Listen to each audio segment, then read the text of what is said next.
वेले नहीं छड्डदे सी।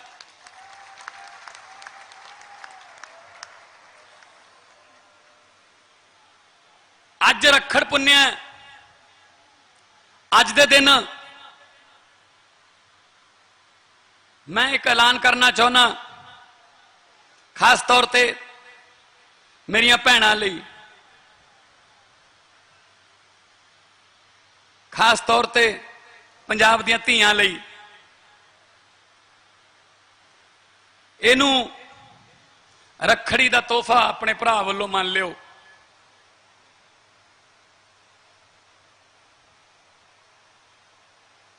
छे हजार आंगनवाड़ी दियां पोस्टां असी कड्ढण लगे हां और महीने डेढ़ महीने च कंप्लीट हो जू। 6000 कुड़ियां नूं काम मिलूगा आंगनवाड़ी च। 6000 पोस्टां कड्ढियां ने, नोटिस हो जाऊगा, नोटिफिकेशन अखबारां च ऐड आ जाऊगी। जी दी डिग्री बिल्कुल सही है, उन्होंने नौकरी मिलूगी। कोई सिफारिश या कोई रिश्वत या कोई होर जगाड़ ला के नौकरी लैण की कोशिश ना करियो। उन्होंने ही मिलू जिन्हां वास्ते ये नौकरियां असीं कढ रहे हैं। फिलहाल 6000 आंगनवाड़ी वर्करां नूं असीं भर्ती कर रहे हैं। आउण वाले दिनां च अगले हफ्ते 4300 तो उपर पुलिस दे विच जिहड़ियां भर्तियां हो चुकियां ने, सारा कुछ हो चुका है। उन्होंने नियुक्ति पत्र दे रहे हैं कि आओ जी हुण तुसीं पंजाब पुलिस दा टीम दा हिस्सा बन गए।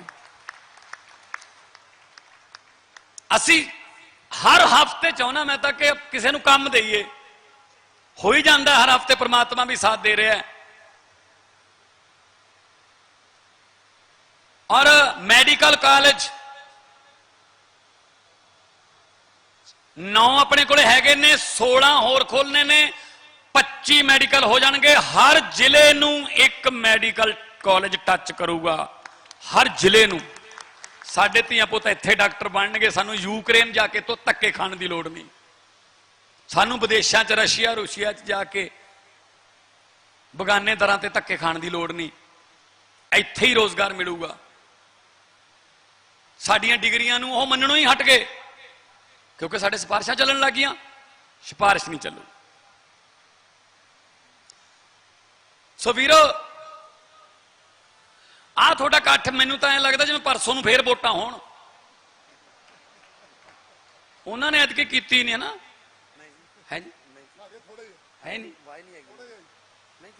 है की दोनों पार्टियां ने। अच्छा कीती नहीं, आओ सब वधिया रह गए, वधिया रह गया। आउंदा कौन? सो वीरो, मैं तो टोंक साहब नूं कहा सी मत्था ही टेक लांगे, पर ये कहंदे नहीं, लोग जिहड़े ने वो कुछ ना कुछ तुहाडे मूहों सुनना चाहुंदे ने। लोग जिहड़े ने, क्योंकि जो चोण प्रचार करिया सी उदों नेरा हो गया सी, बहुत लेट आए सी, मैनूं पता, ऐं मुड़ गए सी मंडी चों ऐ गेड़ा देके। पर मैं तो नेरे च मुड़ गया सी, पर तुहाडीआं अखां खुलियां सी। ये रिजल्टां ने दस्सिया कि तुसीं एक इन्ना वधिया नतीजा दिता है। सो माझा जिहड़ा इत्थों शुरू हो जाता है। माझे की तरक्की जिहड़ी है वो बहुत ज़्यादा जरूरी है, क्योंकि माझा बार्डर ते पैंदा है। बहुत सारिया मुश्किलां ने बार्डर एरिए दियां, कालजां दियां। 2 कम्यूनिटी कॉलेज मंजूर किए ने जी। एक मैडिकल कॉलेज मलेरकोटले ते एक खेतीबाड़ी कॉलेज आपदे आप च पहला कॉलेज होगा जिहड़ा खेतीबाड़ी का होगा। खेतीबाड़ी कॉलेज कलानौर दे विच गुरदासपुर जिले दे विच ओह मंजूर होया जी। उस हिसाब नाल हुण तुहाडे भी इत्थे मैनूं जिहड़ी ITI च आपां बैठे हैं इहदी भी कहंदे अपग्रेडेशन चाहिदी है, इहनूं अपग्रेड करांगे। हस्पताल मैनूं ਦੱਸਿਆ ਕਿ 50 ਬੈੱਡ ਦਾ ਹਸਪਤਾਲ ਹੈ, ਪਰ ਨਾਮਦੇਹੀ ਹਸਪਤਾਲ ਹੈ, ਉਹ 'ਚ ਕੋਈ ਦਵਾਈਆਂ ਦੀ ਘਾਟ ਹੈ, ਬਿਲਡਿੰਗ ਪ੍ਰੋਪਰ ਹੈ ਨਹੀਂ। ਆਉਣ ਵਾਲੇ ਕੁਝ ਮਹੀਨਿਆਂ ਦੇ ਵਿੱਚ ਉਹ ਹਸਪਤਾਲ ਤੁਹਾਡਾ ਵਰਲਡ ਕਲਾਸ ਬਣਾ ਦੇਵਾਂਗੇ, ਇਹ ਸਾਡਾ ਵਾਅਦਾ ਜੀ। ਕੁਝ ਸੜਕਾਂ ਆਉਣ ਵਾਲੇ ਦਿਨਾਂ 'ਚ ਬਣਾਉਣੀਆਂ ਨੇ, ਤੁਹਾਡੀਆਂ ਸੜਕਾਂ ਜਿਹੜੀਆਂ ਨੇ ਉਹਦੀ ਵੀ ਮੇਰੇ ਕੋਲੇ ਟੌਂਕ ਸਾਹਿਬ ਨੇ ਲਿਸਟ ਦਿੱਤੀ ਹੈ। ਮੰਤਰੀ ਸਾਹਿਬ ਖੜੇ ਨੇ ਰੂਰਲ ਡਿਵੈਲਪਮੈਂਟ ਦੇ। ਤੁਹਾਨੂੰ ਮੈਂ ਦੱਸਾਂ ਵੀਰੋ, ਜਿਸ ਤਰ੍ਹਾਂ ਪਹਿਲਾਂ ਮੈਂ ਕਿਹਾ ਸੀ, ਸੈਂਟਰ ਸਰਕਾਰ ਨੇ 1760 ਕਰੋੜ ਰੋਕ ਲਿਆ ਜੀ। ਰੂਰਲ ਡਿਵੈਲਪਮੈਂਟ ਫੰਡ ਦਾ 1760 ਕਰੋੜ ਰੋਕ ਲਿਆ, ਕਹਿੰਦੇ ਅਸੀਂ ਨਹੀਂ ਦਿੰਦੇ, ਕਿਉਂਕਿ ਜਿਹੜਾ ਇਦੋਂ ਪਹਿਲਾਂ ਵਾਲੀ ਕਿਸ਼ਤ ਭੇਜੀ ਸੀ ਉਹ ਕੈਪਟਨ ਸਾਹਿਬ ਕਿਤੇ ਇੱਧਰ ਉੱਧਰ ਹੋਰ ਕੰਮਾਂ ਤੇ ਖਰਚ ਗਏ। ਉਹ ਕਹਿੰਦੇ ਤੁਸੀਂ ਜਿਹੜੇ ਕੰਮ ਵਾਸਤੇ ਅਸੀਂ ਰੱਖਿਆ ਹੋਇਆ ਹੈ ਤੁਸੀਂ ਉਹਦੇ ਵਾਸਤੇ ਵਰਤਿਆ ਨਹੀਂ। ਤਾਂ ਅਸੀਂ ਕਾਨੂੰਨ ਦੇ ਵਿੱਚ ਹੀ ਸੋਧ ਕਰਤੀ ਕਿ ਜਿਹੜਾ ਪੈਸਾ ਇਸ ਫੰਡ 'ਚ ਆਊਗਾ ਉਹ ਸਿਰਫ ਤੇ ਸਿਰਫ ਪਿੰਡਾਂ ਦੀਆਂ ਸੜਕਾਂ ਤੇ ਮੰਡੀਆਂ ਨੂੰ ਅਪਗ੍ਰੇਡ ਕਰਨ ਵਾਸਤੇ ਹੀ ਵਰਤਿਆ ਜਾਊਗਾ। ਮੈਂ ਹੁਣ ਜਦੋਂ ਯੋਜਨਾ ਆਯੋਗ ਦੀ ਨੀਤੀ ਆਯੋਗ ਦੀ ਬੈਠਕ 'ਚ ਗਿਆ, ਮੈਂ ਮੁੱਦਾ ਉਠਾਇਆ। ਅਗਲੇ ਦਿਨ ਮੈਂ ਕੇਂਦਰੀ ਮੰਤਰੀ ਕੋਲ ਗਿਆ, ਆਹ ਚੱਕੋ ਜੀ ਸਾਡਾ ਕਾਨੂੰਨ, ਅਸੀਂ ਤਾਂ ਪੈਸਾ ਇੱਧਰ ਹੀ ਲਾਵਾਂਗੇ। ਤੇ ਮੰਤਰੀ ਸਾਹਿਬ ਕਹਿੰਦੇ ਆਹ ਚੱਕੋ ਫਿਰ 1760 ਕਰੋੜ ਉਹ ਆ ਗਿਆ ਆਪਣੇ ਕੋਲੇ। ਇਹ ਐਂ ਹੋਈਦਾ ਕੰਮ, ਜੇ ਨੀਤ ਸਾਫ਼ ਹੋਵੇ ਨਾ ਐਂ ਹੁੰਦਾ ਕੰਮ। ਇਹ ਕੀ ਕਰਦੇ ਸੀ ਕੈਪਟਨ ਸਾਹਿਬ ਤੇ ਚੰਨੀ ਸਾਹਿਬ, ਦਿੱਲੀ ਤਾਂ ਜਾਂਦੇ ਸੀ ਸੋਨੀਆ ਗਾਂਧੀ ਨੂੰ ਮਿਲਣ, ਉਹ ਮਿਲਦੀ ਹੋਈ ਨਹੀਂ ਸੀ, ਐਂ ਆ ਜਾਂਦੇ ਸੀ, ਕਹਿੰਦੇ ਦਿੱਲੀ ਤੋਂ ਪਰਤੇ। ਮੈਂ ਤਾਂ ਮਹੀਨੇ 'ਚ 2 ਗੇੜੇ ਰੱਖ ਲਏ। ਹੁਣ ਦਿੱਲੀ ਜਾ ਕੇ ਮੰਤਰੀ ਮੇਰੇ ਦੋਸਤ ਮਿੱਤਰ ਨੇ, ਸਾਰੇ ਹੀ ਮੇਰੇ ਨਾਲ MP ਰਹੇ ਨੇ। ਸਹੀ ਕੰਮ ਦੱਸ ਦੋ ਉਹਨਾਂ ਨੂੰ ਕਿ ਸਾਡਾ ਹੱਕ ਬਣਦਾ ਜੀ ਪੰਜਾਬ ਦਾ, ਕੋਈ ਭੀਖ ਥੋੜੀ ਮੰਗ ਰਹੇ ਆ, ਆਹ ਹੱਕ ਹੈ ਸਾਡਾ, ਲਿਆਓ ਜੀ।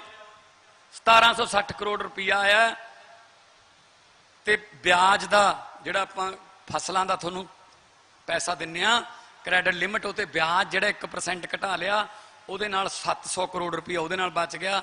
2500-2600 ਕਰੋੜ ਰੁਪਈਆ ਪੰਜਾਬ ਦਾ ਉੱਥੇ ਐਂ ਪਿਆ ਸੀ, ਖੱਲਾਂ ਖੂੰਜਾਂ ਚੋਂ ਭਾਲ ਭਾਲ ਕੇ ਲਿਆਂਦਾ ਤੇ ਹੁਣ ਉਹ ਤੁਹਾਡੇ ਤੇ ਲੱਗੂਗਾ। ਤੁਹਾਡੀਆਂ ਸੜਕਾਂ 18 ਫੁੱਟੀਆਂ, ਤੁਹਾਡੀਆਂ ਮੰਡੀਆਂ ਬਿਲਕੁਲ ਅਪਗ੍ਰੇਡ ਹੋਣਗੀਆਂ, ਮੰਡੀ 'ਚ ਕੋਈ ਕਿਸਾਨ ਰੁਲੂਗਾ ਨਹੀਂ। ਵਾਟਰ ਕੂਲਰ, ਬੈਠਣ ਨੂੰ ਥਾਂ, ਬਾਥਰੂਮ, ਸਭ ਕੁਝ। ਝੋਨੇ ਦੀ ਫਸਲ ਆਉਣੀ ਹੈ, ਉਹਦੀ ਹੁਣੀ ਪਲੈਨਿੰਗ ਕਰ ਲਈ। 1 ਅਕਤੂਬਰ ਤੋਂ ਲਗਭਗ 1 ਅਕਤੂਬਰ ਤੋਂ ਸ਼ੁਰੂ ਹੁੰਦੀ ਹੈ ਖਰੀਦ। ਇਹ ਪਲੈਨਿੰਗ ਕਦੋਂ ਕਰਦੇ ਨੇ? ਜਦੋਂ ਰੌਲਾ ਪੈ ਜਾਂਦਾ, ਜਦੋਂ ਬਾਰਦਾਨਾ ਮੁੱਕ ਜਾਂਦਾ, ਟਰੱਕਾਂ ਵਾਲਿਆਂ ਦਾ ਰੌਲਾ ਪੈ ਜਾਂਦਾ, ਲੇਬਰ ਦਾ ਰੌਲਾ ਪੈ ਜਾਂਦਾ, ਆੜ੍ਹਤੀਆਂ ਦਾ ਰੌਲਾ ਪੈ ਜਾਂਦਾ, ਫੇਰ ਕਹਿੰਦੇ ਨੇ ਹੁਣ ਕੀ ਕਰੀਏ। ਅਸੀਂ ਪਹਿਲਾਂ ਹੀ ਕਰ ਲਿਆ ਪ੍ਰਬੰਧ। ਅਸੀਂ ਛੋਟੇ ਸ਼ੈਲਰ ਵਾਲਿਆਂ ਨੂੰ ਵੀ ਉਹਨੂੰ ਉਤਸ਼ਾਹਿਤ ਕਰਾਂਗੇ ਤਾਂ ਕਿ ਇਕੱਲੇ ਵੱਡੇ ਹੀ ਨਾ ਖਰੀਦ ਜਾਣ।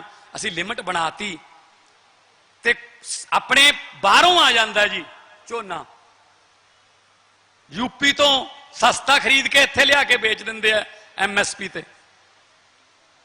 ਉੱਤਰਾਖੰਡ ਤੋਂ, ਯੂਪੀ ਤੋਂ, ਹਰਿਆਣੇ ਤੋਂ ਆ ਜਾਂਦਾ ਸੀ, ਸਸਤਾ ਬਿਹਾਰ ਚੋਂ ਖਰੀਦ ਕੇ ਇੱਥੇ ਲਿਆਉਂਦੇ ਸੀ ਇਲੀਗਲ। ਉਹ ਆਪਣੇ ਵਾਲੀ ਤੁਲਦੀ ਨਹੀਂ ਸੀ, ਸ਼ੈਲਰ ਭਰ ਜਾਂਦੇ ਸੀ। ਉਹਦਾ ਤਰੀਕਾ ਭਾਲਿਆ ਡਿਜੀਟਲ।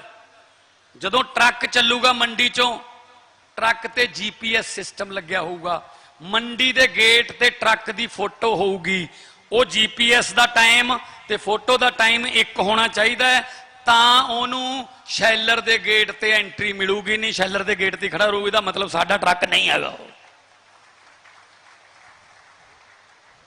ਇਹ ਪਾਲਿਸੀਆਂ ਬਣਾਈਆਂ ਨੇ ਜੀ। ਜੇ ਕਿਸੇ ਨੂੰ, ਮਿੱਲ ਵਾਲੇ ਨੂੰ 4 ਟਨ ਦੀ ਕਪੈਸਿਟੀ ਹੈ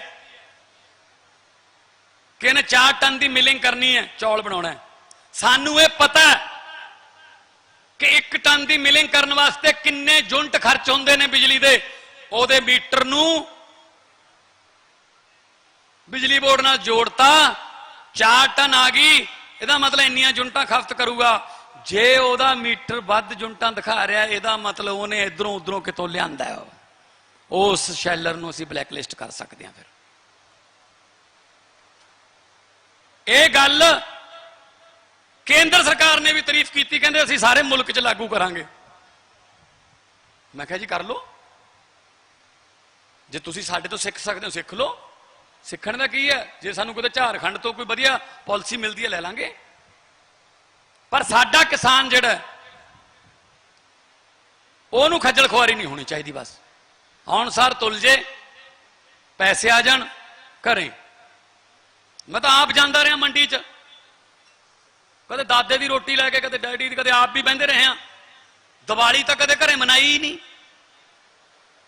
ਤੁਸੀਂ ਦੱਸ ਦਿਓ, ਮੰਡੀ 'ਚ ਹੁੰਦੀ ਹੈ ਦੀਵਾਲੀ, ਉਦੋਂ ਝੋਨਾ ਫਸਿਆ ਪਿਆ ਹੁੰਦਾ ਉੱਥੇ। ਅੱਜ ਬੋਲੀ ਆਈ ਸੀ ਜੀ, 4 ਢੇਰੀਆਂ ਹੀ ਲੱਗੀਆਂ ਨੇ, ਹਜੇ ਬੋਲੀ ਆਈ ਨਹੀਂ ਜੀ, 5 ਦਿਨ ਹੋ ਗਏ ਖੜੇ ਰਹਿੰਦੇ ਆ ਬੋਲੀਆਂ ਡੀਕਦੇ। ਪੁੱਤਾਂ ਵਾਂਗੂ ਪਾਲੀ ਹੋਈ ਫਸਲ ਹੈ।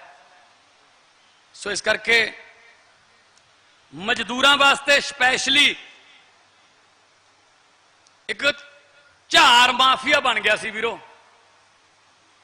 ਝਾਰ ਮਾਫੀਆ। ਇਹ ਵੀ ਦੇਤਾ ਕਿਸੇ ਨੂੰ ਜਿਹੜਾ ਉਹ ਝਾਰ ਗਰੀਬ ਲੈਂਦੇ ਆ ਨਾ, ਵੀ ਚਲੋ ਬਚ ਗਈ। ਜਿਹੜਾ ਉਹ ਜ਼ਿਮੀਂਦਾਰ ਕਹਿੰਦਾ ਚਲ 300 ਰੁਪਇਆ ਦੇ ਦੇ ਮੈਨੂੰ, ਉਹਨੂੰ ਉਹ ਵਿਚਾਰੇ ਉਹਨੂੰ ਕੁੱਟ ਕੇ ਫੂਸ ਨੂੰ ਅੱਡ ਕਰਕੇ ਵਿੱਚੋਂ ਦਾਣੇ ਕੱਢ ਲੈਂਦੇ ਸੀ। 300 ਤੋਂ ਵੱਧ ਹੋ ਗਏ, ਉਹਨਾਂ ਦਾ ਫਾਇਦਾ ਨਹੀਂ ਤਾਂ ਨਾ। ਉਹਨਾਂ ਦੇ ਵੀ ਟੈਂਡਰ ਕਰਤੇ ਸੀ, ਉਹਦੇ 'ਚ ਵੀ ਆ ਗਏ ਸੀ ਇਹਨਾਂ ਦੇ ਚਾਚੇ ਧੀਆਂ ਮਾਮਿਆਂ ਦੇ ਪੁੱਤ ਕਿ ਝਾਰ ਅਸੀਂ ਲਵਾਂਗੇ ਇਸ ਮੰਡੀ ਦਾ। ਉਹ ਗਰੀਬ ਵਿਚਾਰੇ ਉਸੇ ਕਰਕੇ ਰੋਟੀ ਖਾਂਦੇ। 6 ਮਹੀਨੇ ਬਾਅਦ ਫਸਲ ਆਉਂਦੀ ਹੈ।